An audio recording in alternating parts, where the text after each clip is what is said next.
Para hindi na raw maulit at mabulaga sa mataas na singil sa kuryente, sisilipin na ng Energy Regulatory Commission ang dagdag singil sa generation charge bago ito ipatupad. May report si Julio Segovia. Kung tiniyak na ng Department of Energy na wala na ang pangambang brownout sa Luzon hanggang matapos ang tag-init, hindi para sa mga taga Mindanao. Katunayan, 3 oras na namang nakaranas ng rotating brownout ang ilang barangay sa Cagayan de Oro City. Dahil pa rin sa naging problema sa planta ng STEAG State Power Incorporated. Apektado tuloy ang kabuhayan ng mga residente. Sa Cotabato City, malawak ang pagkilos naman ang ikinasa sa Mayo 1 para iprotesta ang nararanasang brownout. Tuwing gipit ang supply ng kuryente, siguradong apektado kalaunan ang presyo nito. Para matiyak na tama at sakto ang ipapasang taas singil, gusto ng Energy Regulatory Commission o ERC na silipin muna ang taas singil sa generation charge ng Meralco at iba pang distributor 4 na araw bago ito ikarga sa monthly bill ng mga consumer. Sa ganitong paraan, hindi raw nagkakagulatan gaya noong Disyembre nang tumaas ng higit 4 na piso kada kilowatt hour ang singil sa kuryente. Kung malaki ang magiging impact nito, ay maaaring ipapusisi muna.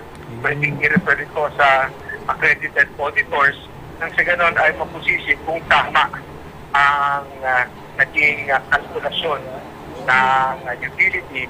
Sabi ng ERC, hindi naman lalabagin ng panukala nila ang umiiral na AGRA o Automatic Generation Rate Adjustment Mechanism.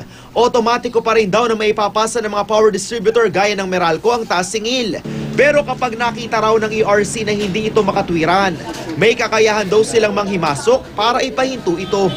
Magpapadala ang distribution utility sa ERC by electronic mail noong breakdown ng detalye ng kanilang kalkulasyon ng pass-through charges. Nang sa ganon, ay makagawa ng karampatang aksyon ng ERC kung kinakailangan. Pero hindi kontento rito ang Bayan Muna Party List. Kailangan daw dumaan sa mga pagdinig ang anumang rate hike petition.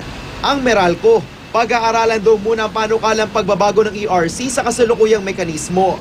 Pero malamang, may epekto raw ito sa pagbabayad nila ng utang sa mga generating at transmission companies.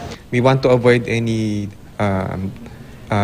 lengthening of the lag between the bills that are rendered to us by the generating companies and the transmission company, and how we can reflect those billings to the billings of customers in a timely manner. Binigyan ng ERC ng pagkakataon ng Meralco at iba pang partido para magkomento sa mga pagbabagong ipinapanukala ng komisyon.